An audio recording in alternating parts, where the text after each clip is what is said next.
Looking at the creation but worship the creator. సృష్టిని చూసి అద్భుతం అనుకుని సృష్టికి నమస్కారం చేయవద్దు, సృష్టికర్తను ఆలోచించడం అవసరమైంది. సూర్యుని మీద ప్రతి సెకండ్కి 10 లక్షల మెట్రిక్ టన్నుల యాటం బాంబు పేలినంత శబ్దం, అంతటి గొప్ప విస్ఫోటనం జరుగుతూ ఉంటుంది. ఇంత గొప్ప శక్తి ఉత్పత్తి అవుతుంది సూర్యుని మీద. మనుషులు అనుకున్నాడు సూర్యుడే దేవుడు అనుకున్నాడు. దేవుని బిడ్డలారా, సాయంత్రం సమయంలో సూర్యుని మీరు జాగ్రత్తగా చూస్తే సూర్యుని ఔటర్లో నల్లని మచ్చలు కనబడతాయి. మీకు నల్లటి మచ్చలు ప్రొద్దుగుంకే సూర్యుని ఫిల్మ్ అడ్డం పెట్టి చూడండి, బ్లాక్ హోల్స్ కనబడతాయి. సూర్యుడు దేవుడు అయితే నల్లటి మచ్చలు దాని మీద ఉండడానికి వీల్లేదు. సూర్యగోళం ఆ నల్లటి మచ్చల వల్ల తినివేయబడుతుందట. కొన్ని లక్షల టన్నుల బూడిద ప్రతిరోజు భూమి మీదకి వచ్చి పడిపోతుంది. సూర్యుడు కాలిపోతున్నాడు. సూర్యుడు నలుపోవును అని యోవేలు గ్రంథంలో మనం చూస్తాం. దాన్ని ఆరాధించడానికి కుదరదు. సూర్యుడు అస్తమిస్తాడు. నా యేసు ప్రభు మీకా గ్రంథం 4వ అధ్యాయం 2వ వచనంలో ఆయన ఉదయించిన సూర్యుడు అని దేవుని వాక్యం చెప్తుంది. ఆయన అస్తమించాడు ఎప్పుడు. He is always the rising sun. ఆయన సూర్యుని గురించి అడగండి, సృష్టికర్త ఎవరో నీతో మాట్లాడుతుంది. ఆయన మాట విన్నది సూర్యుడు. ఎప్పుడంటే యెహోషువ గ్రంథం 10వ అధ్యాయం 12వ వచనం ఒకసారి చదవండి. యెహోషువ గ్రంథము 10వ అధ్యాయం 12వ వచనం ఒకసారి చదవాలి. మీ బైబిల్ని తెరిచి మీ ముందు పెట్టుకుని ఒకసారి చూడాలి. 10-12. యెహోవా ఇశ్రాయేలీయుల ఎదుట అమోరీయులను అప్పగించిన దినమున ఇశ్రాయేలు వినుచుండగా యెహోవాకు ప్రార్థన చేశాను. సూర్యుడా నీవు గిబియోనులో నిలువుము, చంద్రుడా నీవు అయ్యాలోను లోయలో జనులు తమ శత్రువుల మీద పగ తీర్చుకుని వరకు సూర్యుడు నిలిచెను, చంద్రుడు ఆగెను అనుమాట యాషారు గ్రంథంలో రాయబడి ఉంది. 66 పుస్తకాల్లో యాషారు అనే పేరు కలిగిన పుస్తకం లేదు. కానీ యాషారు అనేటువంటి గ్రంథం గురించి సమూయేలు గ్రంథంలో మీకు కనిపిస్తూ ఉంటుంది. యాషారు అనే ఇతను జరిగిన అద్భుతాలను నిజంగా జరిగినాయో లేవో పరిశీలించి చూసి వెళ్ళి రాసేటువంటి వాడు. బహుశా దీన్ని ఇలా చెప్పొచ్చు, Guinness book of records. Guinness book maintain చేశాడు అతను. సూర్యుడు నిలిచాడు, చంద్రుడు ఆగాడు. ఎవరి చేత ఆగాడు అంటే యెహోషువ ప్రార్థన చేశాడు, నాయన శత్రువుల మీద పగ తీర్చుకోవడానికి ఇంకొంచెం సమయం కావాలి. సూర్యుడిని ఆగమనగానే సూర్యుడు ఆగిపోయాడు. ఎట్లా ఆగిపోయాడు? దేవుని బిడ్డలారా, దేవుని మాట చేత సూర్యుడు నిలిచాడు. అంటే సూర్యుడు తిరుగుతున్నాడని కాదు అర్థం. దానికి అర్థం కొందరు అడిగారు, సూర్యుడు అసలు తిరగడు కదా, భూమి కదా తిరిగేదని. కావాలని ఆ రచయిత అలా రాయలేదు, కానీ వాక్యమును ఉన్నది ఉన్నట్టుగా రాశాడు. దానికి అర్థం ఏంటంటే భూమి తిరుగుతున్న వాళ్ళు చూసినప్పుడు సూర్యుడు తిరుగుతున్నట్టు ఉన్నది కనుక ఉద్దేశ ప్రకారంగా సూర్యుడు నిలిచాడు అన్నాడు. దానికి అర్థం భూమి తిరగకుండా ఆగిపోయింది, సూర్యుడు కదలకుండా ఉన్నాడంటే. భూమి కదలకుండా ఆగింది ఎప్పుడని గ్రీన్విచ్ అబ్జర్వేటరీ వాళ్ళు పరిశీలన చేశారు. గ్రీన్విచ్ అబ్జర్వేటరీ అంటే ప్రపంచ స్టాండర్డ్ టైంని నిర్ణయించేటువంటి స్థలం అది. ఆ గ్రీన్విచ్ అబ్జర్వేటరీ వాళ్ళు చూస్తే భూమి యొక్క దినాలలో క్యాలెండర్లో కంప్యూటర్స్ డేటింగ్లో ఒక దినము భూమి మీద షార్ట్ గా కనిపిస్తుందట. అది ఏ రోజు లెక్క వేసుకుంటూ వెళితే క్రీస్తు పూర్వము 1400 సంవత్సరంలో జూలై నెల 21వ తారీఖున సూర్యుడు వాస్తవంగా నిలబడ్డాడు అనే కంక్లూజన్కి వచ్చారు. అంతేకాదు ఆ రోజున ఆకాశం నుండి వడగండ్లు పడ్డాయని రాయబడి ఉంది. ఇశ్రాయేలు యుద్ధము చేయబోతున్నారు. దేవుడు అన్నాడు, ఆగండి, మీరు యుద్ధం చేయక్కర్లేదు, నేను చేసి చూపిస్తాను యుద్ధం అని. ఆకాశం నుండి ఆ దినమందు గొప్ప వడగండ్ల వాన దేవుడు పంపించాడట. ఆ శత్రువులందరూ వడగండ్ల చేత హతమార్చబడ్డాడు. ఆంబ్రోస్ ఫ్లెమింగ్ అనేటువంటి సైంటిస్ట్ చెప్తాడు, కరెక్ట్గా క్రీస్తుపూర్వం జూలై 21, 1400 ఆ సంవత్సరంలో భూమి మీద నుంచి ఒక పెద్ద తోకచుక్కల సమూహం వెళ్ళాయట. ఆ తోకచుక్కల సమూహంలో విపరీతమైనటువంటి శకలాలు విడిపోయి కాస్మిక్ డస్ట్ ఉందట. ఆ శకలాలు ఏం జరిగినాయి అంటే వాళ్ళ లెక్క ప్రకారంగా భూమి మీద పడినటువంటి శిలాజములు, అంటే ఆ రిమైన్స్ తీసి స్టడీ చేసి చూస్తే తెలిసింది ఏంటంటే కరెక్ట్గా యెహోషువ ఆ దినమును యుద్ధం జరిగించినప్పుడు ఆ తోకచుక్కల సమూహం వెళ్తా వాటి యొక్క రాళ్లు వడగండ్లుగా భూమి మీదకి వచ్చి యుద్ధం చేసిన వారి మీద పడగా ఆ దినమును చనిపోయి ఉంటారని ఆంబ్రోస్ ఫ్లెమింగ్ అనేటువంటి ఫిజిక్స్ సైంటిస్ట్ దాని గురించి వివరణ ఇవ్వటం జరిగింది. అవును ప్రియులారా, ఆకాశమునకు సృష్టికర్త ఆయనే, సూర్యునికి కలిగించిన వాడు ఆయనే. మాట మీద సూర్యుని నిలవమనగా ఆయన మాట మీద సూర్యుడు ఆగిపోయాడని గమనించండి. భూమిని దేవుడు నిర్మించాడు. చదవగలరా? యెషయా గ్రంథం 40వ అధ్యాయం 21-20 వచ్చిన ఒకసారి చదవండి. 40-20. దయచేసి వాక్యాన్ని జాగ్రత్తగా వింటూ ఉండాలి.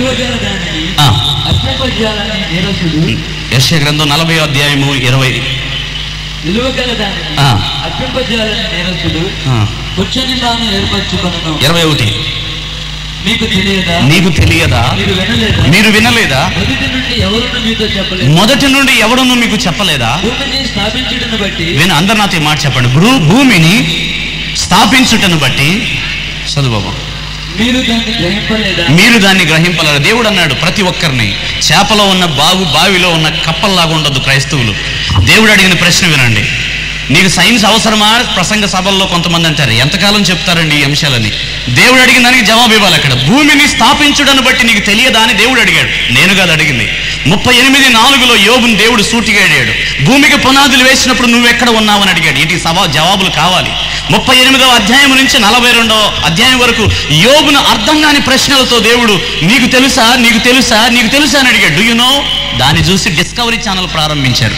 మీరు చూసేటువంటి డిస్కవరీ ఛానల్ ఎందుకు స్థాపించబడిందంటే యోబు గ్రంథం 38 నుండి 42 వరకు దేవుడు అడిగిన ప్రశ్నలకు జవాబు ఎలా కావాలని చెప్పి డిస్కవరీ అనేటువంటి ఛానల్ని స్టార్ట్ చేయడం జరిగింది. దాని వెనకాల ఉన్నటువంటి అసలు హిస్టరీ అది. ప్రియులారా, దేవుడు అడిగాడు, భూమిని స్థాపించడం బట్టి నువ్వు తెలుసుకోవాలన్నాడు. ఎవరినైనా వెళ్ళి అడగండి, భూమిని ఎవరు చేశారు? ఒకవేళ ఫిజిషియన్, మనం ఫిజిక్స్ సైంటిస్ట్ కనుక మనం వెళ్ళి అడిగితే భూమిని స్థాపించిన దాన్ని బట్టి వాళ్ళు ఇచ్చే హిస్టరీ ఏంటంటే, స్టీఫెన్ హాకింగ్స్ అనేటువంటి భౌతిక శాస్త్రవేత్త, ఇప్పుడు బ్రతికున్న శాస్త్రవేత్తల గొప్పవాడు, బ్రీఫ్ హిస్టరీ ఆఫ్ టైమ్ అనేటువంటి పుస్తకంలో ఆయన ఇచ్చిన వివరణ ఏంటంటే, సరిగా 1000 కోట్ల సంవత్సరాల క్రితం ఈ విశ్వమంతా ఒక చిన్న అణువుగా ఉండేది. చిన్న అణువు అంటే కండెన్స్డ్ ఎగ్ అని రాశాడు. కండెన్స్డ్ ఎగ్ చిన్న గుడ్డు రూపంలో ఉండేది. అది ఒక పెద్ద విస్ఫోటనం జరిగింది, బిగ్ బ్యాంగ్. ఒక శబ్దంతో ఆ యొక్క చిన్న గుడ్డు లాంటిది పేలి ముక్కలు చెక్కలు విడిపోయి అలాగున నక్షత్రాలు, భూమి, అలా గ్రహాలు ఇవన్నీ ఏర్పడ్డాయని వివరణ ఇచ్చాడు. జానస్ కెప్లర్ అనేటువంటి ఫిజిక్స్ సైంటిస్ట్ చెప్తుంటాడు కదా, ఈ గ్రహాలు వాటి ఆర్బిట్స్ గురించి చెప్తాడు ఆయన. ఇవి ఎవరో ఒకని ఆజ్ఞకు లోబడి తిరుగుతున్నాయి అన్నాడు. దేవుని స్తోత్రం. దేవర్ రియలీ వారి దేవుని ఆజ్ఞకు అవి లోబడి వాటంతటవే తిరగటం లేదు, కానీ ఎవరో ఆజ్ఞకు లోబడేవి తిరుగుతున్నట్టుగా నా పరిశీలనలో తెలిసిందని జోనస్ కెప్లర్ దాని గురించి మాట్లాడుతుంటున్నాడు. సర్ ఐజక్ న్యూటన్ భూమికి ఆకర్షణ శక్తి ఉందని చెప్పాడు. కాలిక్యుల సిద్ధాంతం చెప్పి ఉన్నాడు. మోషన్ సిద్ధాంతం గురించి బోధించాడు. ఆ ఐజక్ న్యూటన్ ఏమన్నాడంటే, దేవుని జ్ఞానం ఒక సముద్రం లాంటిది. God's wisdom is like a big ocean. ఆయన జ్ఞానం ముందు నాకున్నటువంటి జ్ఞానం ఏ పాటిదంటే, నేను ఒక చిన్న పిల్లవాడిని, నేనంతే. I'm just a small kid. ఆయన జ్ఞానము అనే ఆ సముద్రపు ఒడ్డున ఆడుకుంటున్నాను. ఇంకా అలను కూడా నేను తాకలేదు. ఒక చిన్న రాయిని మాత్రమే నా దగ్గర ఉంది. ఏటి ఒడ్డునున్న రాయి అన్నాడు. మనలో కొద్దిగా 10th క్లాస్ చదివితే దేవుడు ఎక్కడ ఉన్నాడని అడుగుతారు. ఐజక్ న్యూటన్ భూమికి ఆకర్షణ శక్తి ఉన్నటువంటి ఆ గొప్ప సైంటిస్ట్ అంటాడు, దేవుని జ్ఞానాన్ని ముందు నేను చిన్న పిల్లోడిని, ఒక రాయి ఏరుకున్నాను అంతే నాకున్న తెలివితేటలు అంటారు.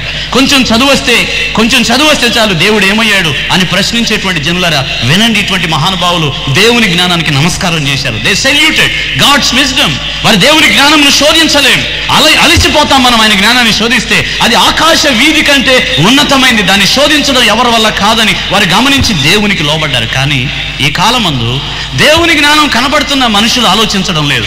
దేవుని జ్ఞానం బోధించబడుతున్న వినడం లేదు. వినలేని చెవులు, చూడలేని కనులు, కఠినమైన హృదయం, వారి హృదయాలు రాళ్లుగా చేసుకుని దేవుని మాటలకు ఏమాత్రం కరగని జనం, మూర్ఖ తరం, అవిశ్వాస తరం వచ్చినది కనుక దేవుని గురించినటువంటి జ్ఞానం బోధించడం కష్టమైంది. ప్రియులారా, గమనించవలసిందిగా కోరుతున్నాను. ఆకాశమును భూమిని స్థాపించడం బట్టి నీకు అర్థమవుతుంది. భూమి 23.5 డిగ్రీలు ఆర్బిట్లో ఉంచి ఉన్నదట. 23.5 ఎందుకు ఉంచవలసి వచ్చింది యాక్సిస్లో అంటే, 23.6 కానీ 7 కానీ ఉన్నట్లయితే మనకు వచ్చే ఈ వర్ష ఋతువు కానీ ఎండాకాలం కానీ ఈ సీజన్స్ ఏవి రావట. భూమి మనుషులు నివసించడానికి యోగ్యమైనదిగా ఇక మీద ఉండదట. కరెక్ట్గా దాన్ని ఆ మాదిరిగా దేవుడు దాన్ని ఉంచాడు. దాని మీద ఆయన కూర్చున్నట్ట. God sitteth on the circle of the earth. భూ మండలము పైన దేవుడు ఆసీనుడై ఉన్నాడు. దేవుడు ఎక్కడ కూర్చున్నాడు? భూమిని కదలకుండా ఆయన పునాదులు వేశాడట. హల్లెలూయా.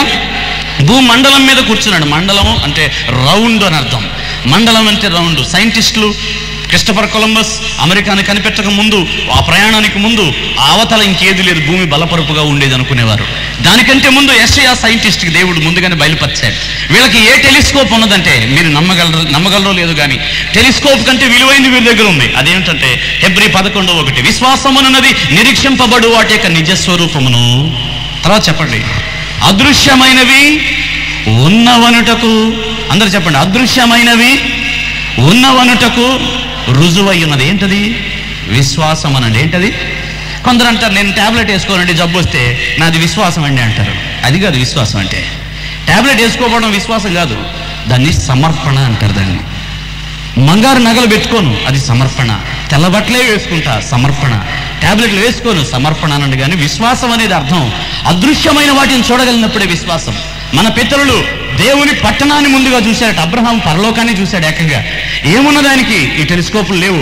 కానీ దూరము నుండి దేవుడు ఏ పట్టణమునకు శిల్పి నిర్మాణికుడై ఉన్నాడు, పునాదులు గల ఆ పట్టణమును దూరం నుండి చూసి వారు వందనాలు చేశారు, విశ్వాసమందు మృతి నొందారు. అటు వారికి ఈ లోకం యోగ్యమైనది కాదు అని దేవుని వాక్యం మాట్లాడుతుంది. భూమిని మీరు ధ్యానిస్తే భూమి నీకు బోధిస్తుంది.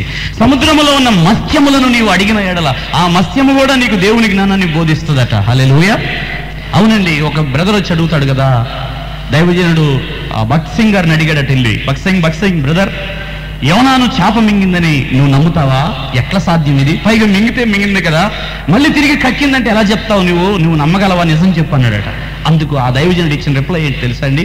యోనాను చేప మింగిందంటే నమ్ముతాను, ఒకవేళ బైబిల్లో యోనానే తిమింగలాన్ని మింగేశాడని రాసినా కూడా నమ్ముతానన్నాడట. ఒకవేళ యోనానే ఆ చేపను మింగేశాడని రాస్తే బైబిల్లో నేను నమ్ముతాను. ఎందుకంటే దేవుని వాక్యములో ఏది అబద్ధం లేదు.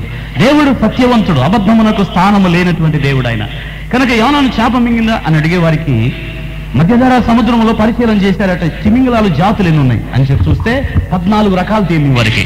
14 రకాల జాతులు ఉన్నాయి. వాటిలో కొన్ని మనుషులు తినేవి ఉంటే క్యాల్కెలాట్ అనేటువంటి ఒక జాతికి చెందినటువంటి తిమింగలం ఏం చేస్తుందట, సముద్రంలో ఉన్నటువంటి పెద్ద పెద్ద ఓడ చెక్కల్ని, సముద్రంలో ఉన్నటువంటి పెద్ద పెద్ద పదార్థాలన్నిటిని మింగి కొద్ది దినాలు దాని కడుపులో ఉంచుకుని సముద్ర పొట్టుకు తీసుకెళ్లి కక్కుతుందట. ఆ జాతిని వారు పరిశీలన చేశారు. ఇది కక్కటం మింగటం చేస్తుందని చూశారు. ఆ తర్వాత ఒక నావికుడు ఓడలోంచి పడిపోయాడట. పడిపోతే ఒక బ్రిటిష్ షిప్ యొక్క నావికుడు పడిపోతే అతను మింగిందట ఆ చేప. మింగితే వాళ్ళు అనుకున్నారు ఇతను చచ్చిపోయాడు అనుకున్నారు. 3 దినాల తర్వాత అతను తీసుకొచ్చి ఒడ్డును కక్కిందట. ఒళ్ళంతా కూడా దాని ప్యాంక్రియాటిక్ జ్యూసెస్ వలన, లోపల డైజెస్టివ్ యాసిడ్స్ వలన అతని చర్మం అంతా తెల్లగా అయిపోయింది. కానీ కొంచెం కదులుతున్నాడట. అతన్ని కదిపి చూశారట, లేచి కూర్చున్నాడట. ఏంటో ఎట్లా బతికేవనంటే అతను అన్నట, చేప కడుపులో గాలి బాగా ఆడింది అన్నాడట. లేవటంతోనే లేవటం, చేప కడుపులో గాలి బాగా ఆడింది. నిజమే, ఇది చాలా అద్భుతం. అప్పుడు వారు నమ్మారు. వాస్తవంగా ఈ జాతి చెందిందేమో ఒకవేళ యోనాను మింగినటువంటి ఆ చేపని. దేవుని బిడ్డలారా, దేవుని ఎరుగినటువంటి వారు నమ్మగలుగుతున్నారు, కానీ అనేక మంది హృదయాల్లో ఇంకా అవిశ్వాసం కనబడుతుంది. సృష్టిని నీవు ధ్యానించగలిగితే ఆ సృష్టి నీకు బోధించగలదు ఎవరు దేవుడు.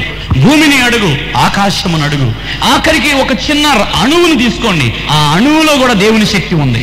అణువు, చిన్న అణువు, యాటమ్, ఎంత శక్తి ఉన్నది ఒక యాటంలో అని చూస్తే, ఆల్బర్ట్ ఐన్స్టైన్ యూదుడు అని మీకు అందరికీ తెలిసే ఉండాలి. ఆయన యూదుడు కనుక దేవుడు ఆయనకు ఆ జ్ఞానాన్ని బయలుపరిచాడు.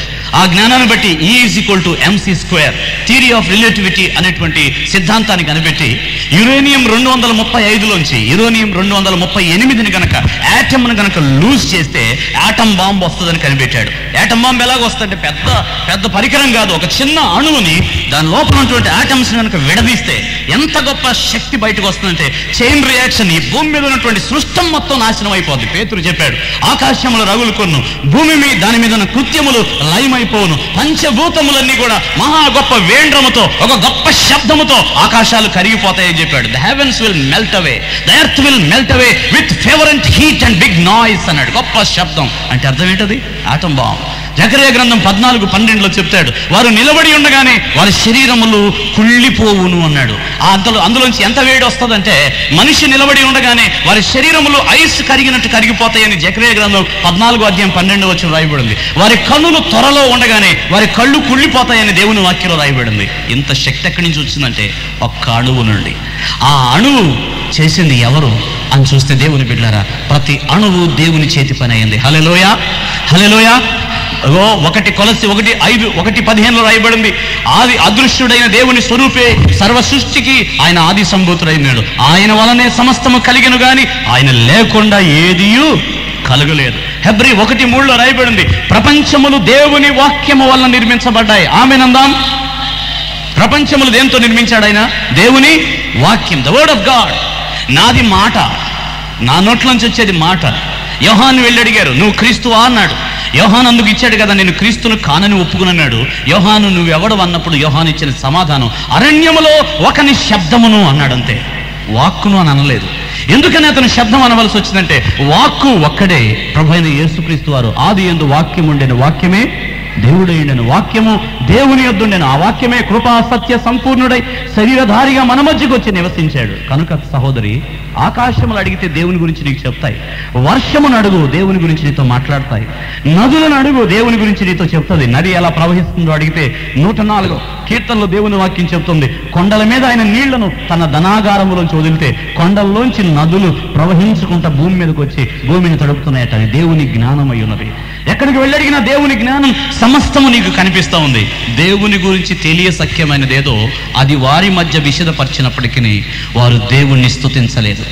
దేవుడు ఎక్కడ కూడా తన చిరునామాని దాచుకోలేదు. అన్నిటి మీద సంతకం పెట్టి వదిలేశాడు దేవుడు. ఇది నేను చేసిన పని, ఇది నేను చేసిన పని, ఇది నేను చేసిన పని. ప్రతి దాన్ని మానవుడు వెతికి చూడగలిగితే దేవుని కార్యాలు వాటిలో కనిపిస్తాయి, దేవుని శక్తి వాటిలో కనిపిస్తూ ఉంది. కానీ మానవుడు ఏం చేశాడంటే భూమిని దేవుడు అన్నాడు. ఎందుకంటే భూమి లేకపోతే మనం నిలబడలేమని ఒకడు అన్నాడు. కనుక ఇది ముఖ్యం, ఇదే దేవుడు చేద్దామంటే చేసేశారు. తర్వాత అన్నాడు ఒకడు, అట్లా కాదు, నీ తప్పు. ఆకాశం నుంచి వర్షం కురవకపోతే మనం దేవుడు, మనకి వర్షం లేకపోతే ఎలా బ్రతుకుతాం? సరే, ఆకాశం దేవుడు, అది దేవుడు అన్నారు. మరి ఇంకోటి, మీ ఇద్దరిది తప్పు, పీల్చడానికి గాలి లేకపోతే ఎలా బ్రతుకుతాం? వాయువును కూడా దేవుడిని చేద్దామన్నారు. ఓకే, అది దేవుడు. మీ ఇద్దరిది తప్పు, సూర్యుడు లేకపోతే రోజు, భూమికి ఎండ రాకపోతే మనం బ్రతకం, అది దేవుడే అన్నాడు. ఓకే, దాన్ని దేవుడే చేసేద్దామన్నారు. ఇంకా దేన్ని, చెట్టు, ఇది లేకపోతే అన్నం వండుకోలేం, చెట్టు కూడా దేవుడే అన్నాడు. ప్రతి దాన్ని మానవుడు దేవుణ్ణి చూడాలనుకున్నాడు. దేవుని బిడ్డలారా గమనించండి, ఈ కాలంలో దేవుడు ప్రతి దాంట్లో దేవుని యొక్క జ్ఞానం ఉన్నది. మానవుడు పరిశీలించి దేవుని గురించి తెలుసుకోవాలి. విజయవాడలో ఒకసారి ఆటోనగర్ ప్రాంతంలో ఒకతను ఎక్కడి నుంచో వచ్చి పొడవుగా జుట్టు పెంచుకుని స్నానం లేకుండా అసహ్యమైనటువంటి దుర్వాసన భరితంగా ఉండే చెట్టు కింద కూర్చున్నాడు ఒక సన్యాసి. కూర్చుని ఉంటే ఆయన కూర్చున్న చెట్టు త్వరలోంచి నీళ్లు వస్తున్నాయి. నీళ్ళు వస్తుంటే ఆ దారిని వెళ్ళేటువంటి వారందరూ అనుకున్నారు, ఈయన చేసిన ఏదో ప్రార్థన ఫలితం ఇది, ఇందులోంచి అద్భుతం జరుగుతుంది, భూమిలోంచి జలం వస్తుంది, ఇది ఈ జలాన్ని తాగితే మనకేదో అద్భుతం జరుగుతుంది అనుకుని ట్రాఫిక్ మొత్తం ఆగిపోయి అందరూ అక్కడికి వెళ్ళి ఆ నీళ్లు తాగటం ప్రారంభించారు. ఆ నీళ్లు త్రాగటం, ఒంటిపైన పోసుకోవడం, ఇలా జరుగుతుంది చాలా కాలం. గవర్నమెంట్ అనుకున్నారు, ఎందుకు ఇంత విపరీతమైన ట్రాఫిక్ రద్దీ, అసలు ఇతను ఎవరు, ఈ చెట్టు ఏంటి, నీళ్ళు ఏంటని. వాళ్ళు దాన్ని పరిశీలన చేసి చూస్తే తెలిసింది ఏంటంటే అండి, అతను ప్రార్థనా ఫలితం కాదట, కానీ కింద ఉన్న డ్రైనేజ్ ఓవర్ఫ్లో అయిపోయిందట. ఓవర్ఫ్లో అయిపోయి డ్రైనేజ్ నీళ్ళన్నీ కూడా బయటికి తంతు, దానికి ప్లేస్ లేక ఆ ఒత్తిడికి చెట్టు త్వరలోంచి లోపల నుంచి దూసుకుని వచ్చేస్తాయి. ఖాళీ రంధ్రం దొరికేప్పటికి వాటికి. ఇప్పుడు వాళ్ళు త్రాగిన నీళ్లు శుద్ధ జలం కాదు, వారు తాగింది బహు భయంకరమైనటువంటి మురికి నీళ్లు త్రాగి వాళ్ళు. ఈ దినాల్లో జనులు సత్యమైన దాన్ని విడిచిపెట్టి అసత్యం కోసం మానవుడు పరుగులు తీస్తున్నారు. సృష్టికర్తను వదిలిపెట్టి సృష్టిని ఆరాధించడానికి ఇష్టపడుతున్నారు. బైబిల్ చెప్తుంది, దుర్నీతి చేత సత్యమును అడ్డగించు మనుషుల ప్రతి భక్తిహీనత మీద దేవుని ఉగ్రత పరలోకం నుండి బయలుపరచబడుతుందట. God is very furious. దేవునికి చాలా కోపం వచ్చింది. ఎందుకంటే నన్ను గురించి తెలుసుకోవడానికి మానవులకి నేను ఇవన్నిటిని పెట్టాను, దీన్ని ధ్యానించి నన్ను పూజించమంటే వీరు వీటిని చూసి ఆశ్చర్యపడి వీటిని పూజిస్తున్నారు. కనుక దేవుడు మానవుణ్ణి అగ్ని జ్వాలలతో తీక్షణంగా దేవుడు దహింపజేయటానికి దేవుని ఉగ్రత పరలోకం నుండి బయలుపరచబడుతుంది. దేవుని కోపం వచ్చిందండి. ఆయన శాంతమూర్తుడు, కానీ దేవునికి చెందవలసిన మహిమను ఎవరికీ చెందడం దేవునికి ఇష్టం లేదు. ఆయన మహిమ ఆయనకే చెందాలి. ఆయనకి ఇవ్వాల్సిన ఘనత మరి ఇంకెవరికి చెందడానికి ఆయన సహించడానికి ఇష్టపడే దేవుడు కాదు. ఏలయనగా మీ దేవుడు దహించు అగ్ని, మీ దేవుడు రోషము గల దేవుడు. అందరూ మాట్లాడు, ఏ దేవుడు ఆయన? రోషం గల దేవుడు. ఈ దేవుని బలిపీఠాన్ని తీసుకుని వెళ్ళిపోయి ఫిలిస్తీన్లు అనుకున్నారు, దాగోను దేవతతో పాటు యెహోవా కూడా మనకు ఒక దేవుడు అయిపోయాడు, మన దగ్గర ఉంటాడు ఈయన, మన గుళ్ళోనే పెట్టేసుకుందాం ఈయన్ని, అప్పుడు ఈయన కూడా తోడుంటే ఇద్దరు దేవుళ్ళు బలం మనకుంటది, ఇశ్రాయేలుల్ని ఎప్పుడంటే అప్పుడు కొట్టచ్చు అనుకున్నారు ఫిలిస్తీన్లు. వాళ్ళకి అర్థం కాలేదు ఈ దేవుని శక్తి ఏంటో. ఆ మందసాన్ని తీసుకుని వెళ్ళి దాగోను దేవత గుడి లోపల పెట్టి ఉంచితే ఉదయమును చూసేప్పటికీ ఆ దాగోను దేవత యొక్క విగ్రహము దేవుని బలిపీఠం ముందు బోర్ల పడిపోయింది. వారు అనుకున్నారు ఏదో చిన్న పొరపాటు జరిగి ఉంటుంది, కదిలి పడిపోయి ఉంటుందని. ఆ విగ్రహం మూర్తిని మళ్ళా లేపి నిలబెట్టారు దేవుని బలిపెట్టే ముందు. ప్రియులారా, మరుసటి రోజు వచ్చి చూసినప్పటికి జరిగింది ఏంటంటే దాని యొక్క తల, దాని చేతులు నరికి ఎక్కడెక్కడ పడవేయబట్టం చూసి అనుకున్నారు, ఈ మందసం ఇక్కడ ఉంటే, ఈ దేవుడు మన మధ్యలో ఉంటే ఈయన చెయ్యి మన మీద బరువెక్కిపోతే మనందరికీ శాపం వస్తుంది, ఈయన భరించడానికి సామాన్యుడైన దేవుడు కాదని దేవుని మందసాన్ని తీసి ఎడ్ల మీద పెట్టి వారు ఆ యొక్క ఎడ్లను ఇశ్రాయేలు దేశం వైపు పంపించినట్టుగా లేఖనంలో మనం చూస్తాం. దేవుని శక్తి ఏంటో మానవులకు అర్థమైంది. You can understand what God's power is. ఈ భూమిని దేవుడు వేలాడదీశాడు. యోబు గ్రంథం 26:7 రాయబడింది, శూన్య మండలము పైన భూమిని దేవుడు వేలాడ చేసెను. అందరూ చెబుదాం. ఈ యోబు గ్రంథం చూడండి ఒకసారి. యోబు గ్రంథం 26 అధ్యాయం 7వ వచనం చదవండి. 26:7. చదువు బాబు గట్టిగా, ఆ మైక్ సౌండ్ పెట్టుకుంటా చదువు. శూన్య మండలము పైన ఉత్తర దిక్కునున్న ఆకాశ విశాలమును ఆయన పరిచెను. శూన్యము పైన భూమిని ఎక్కడ పెట్టాడట ఆయన? భూమిని దేని మీద వేలాడిచే? దేవుని శక్తి అర్థం అవ్వాలంటే చూడు, భూమిని దేవుడు శూన్యం మీద వేలాడదీశాడట. ఒక బంతిని మీరు పైకి ఎగరేసి ఉండమంటే ఉండదు కదా. ఇంత పెద్ద భూమిని దేవుడు శూన్యములో ఎలా వేలాడ చేశాడు? సైంటిస్టులు అన్నారు ఈథర్ అనే ఒక పదార్థం ఉంది, దానివల్ల భూమి వేలాడిందని కొంతకాలం నమ్మారు. హబుల్ స్పేస్ టెలిస్కోప్ 1994 సంవత్సరం పంపించిన తర్వాత వాళ్ళకి అర్థమైంది ఈథర్ లేదు, ఏమీ లేదు, శూన్యంలో భూమి అలా వేలాడుతూ ఉన్నదని వారు నమ్మారు. ఎలాగో వేలాడదీయబడిందంటే ఇర్మియా అంటాడు, ఆయన బలము చేత భూమిని స్థిరపరిచాడట. హల్లెలూయా. భూమి వేలాడిందంటే దేవుడు ఎవరు? బలవంతుడు అనండి. ఎవరైనా అబ్రహామునకు 17:1 అన్నాడు, అబ్రహాం నేను సర్వశక్తి కలిగినటువంటి దేవుడను. I'm all mighty God. నేను నాకున్నటువంటి శక్తి సామాన్యమైంది కాదు, సర్వశక్తి కలిగినటువంటి దేవుడిని జ్ఞాపకం చేశాడు. శూన్యము పైన భూమిని వేలాడ చేసినటువంటి దేవుడు ఆయన. అపోస్తుల కార్యములు అంటాడు, మ్రాను మీద మన కోసం వేలాడేటాడు ఆయన. ఎక్కడ? భూమిని వేలాడ చేసిన ఆ బలవంతుడే మన పాపముల కొరకు మ్రాను మీద మన కోసం, సిలువ మీద మన కోసం వేలాడాడు. సిలువ నుంచి క్రిందకు దిగలేవా అని అపహాస్యం చేశారు వాళ్ళు. దిగగలడు. ఆయన యేసు క్రిందకు దిగితే నేను ఎక్కాలి ఆ సిలువ, ఎందుకంటే నా పాపం అది. యేసు క్రిందకు దిగితే నువ్వెక్కాలి ఆ సిలువ. యేసు క్రింద దిగితే మానవ జాతి అంతా సిలువేయబడాలి. కారణం పాపం మనకు వచ్చే జీతము మరణం. ఎవరు భరిస్తారు ఆ మరణాన్ని? అందుకని యేసు 2 మేకులు ఆయనకు అడ్డం కాదు. చేతుల్లో ఉన్నటువంటి 2 మేకులు, కాళ్ళకున్న ఒక మేకు ఆయనకు అడ్డం కాదు. కానీ సిలువ మీద నుండి దిగటానికి కాదు, ఆయన దిగలేక కాదు. సోదరులారా, నా పాపములను సిలువలో ఆయన పాపమునకు ఉన్నటువంటి రుణాన్ని పూర్తిగా చెల్లించుటకు బలవంతుడైన దేవుడే నీ కోసం సిలువలో వేలాడాడు. యెషయా 9వ అధ్యాయంలో అంటాడు, ఆశ్చర్యకరుడు, ఆలోచన కర్త. తర్వాత ఏ దేవుడైనా యేసు బలవంతుడై, అందరూ అందాం ఏ దేవుడైనా. హిబ్రూలో ఎల్ గబోర్. ఎల్ గబోర్ అంటే చాలా శక్తివంతుడైనటువంటి దేవుడు. ఆయన శక్తి ముందు ఏ మానవుని సామర్థ్యం సరిపోదని జ్ఞాపకం చేస్తున్నాను. ఇటువంటి బలవంతుడైనటువంటి దేవుడని సృష్టిలో ఆయన గురించి మనకు వివరించబడుతుంది. ఒకటి, దేవుణ్ణి తెలుసుకోవడానికి మానవునికి సృష్టిని ఆలోచించడం వల్ల మనిషికి అర్థమవుతుంది దేవుని ప్రత్యక్షత. రెండవది, మానవుడు దేవుని గురించి తెలుసుకోవాలంటే రెండవది మనిషి యొక్క మనస్సాక్షి. అందరూ చెప్పండి ఏంటది? మనిషి యొక్క మనస్సాక్షి. మానవుని దేవుణ్ణి రూపొందించినప్పుడు బైబిల్లో చెప్పిన మన పోలిక చొప్పున నరుని తయారు చేద్దాం అనుకున్నాడు దేవుడు. Let us create man after own image. దేవుని రూపంలో మానవుని దేవుడు సృష్టించాడట. మానవుని సృష్టించినప్పుడు మానవునికి దేవుడు జంతువుల కంటే ఒక ప్రత్యేకత ఇచ్చాడు. జంతువులకి ఆత్మ లేదు, కానీ మనుషులకి ఏముందండి? నేను రాత్రి చెప్పుకున్నాం మనం, ప్రాణము, శరీరము, మూడవది ఆత్మ. ప్రతి మనిషిలో ఒక మనస్సాక్షి ఉంది, కాన్షియస్నెస్. తప్పు చేసినప్పుడు, తప్పు చేస్తున్నప్పుడు మన హృదయంలో లోపల నుండి హృదయము నేర ఆరోపణ చేస్తున్నట్టు మనకు అనిపిస్తుందని యోహాను 1వ పత్రిక 3వ అధ్యాయం 21వ వచనంలో చెప్తాడు. మీ హృదయము నేరారోపణ చెయ్యని ఎడల. అంటే లోపల ఉన్నటువంటి మనస్సాక్షిలో దేవుడు మాట్లాడుతున్నాడు. ఒకవేళ దేవుని గురించి ఏ మానవుడిని తెలుసుకోవాలంటే, అయ్యా నా సృష్టి చూసే గుడ్డోడిని నేను, నా కళ్ళు లేవు, దేవుని జ్ఞానం నాకెట్ట అర్థమవుద్ది? సూర్యుడిని చూడలేను, చంద్రుడిని చూడలేను, నక్షత్రాలను చూడలేను, ఇవన్నీ నువ్వు చెప్పేవుగా నాకు అర్థం కాదు, నాకు అసలు చదివేలేని మోటివాడిని నేను, నాకెట్ట తెలుస్తాడు దేవుడు అంటే?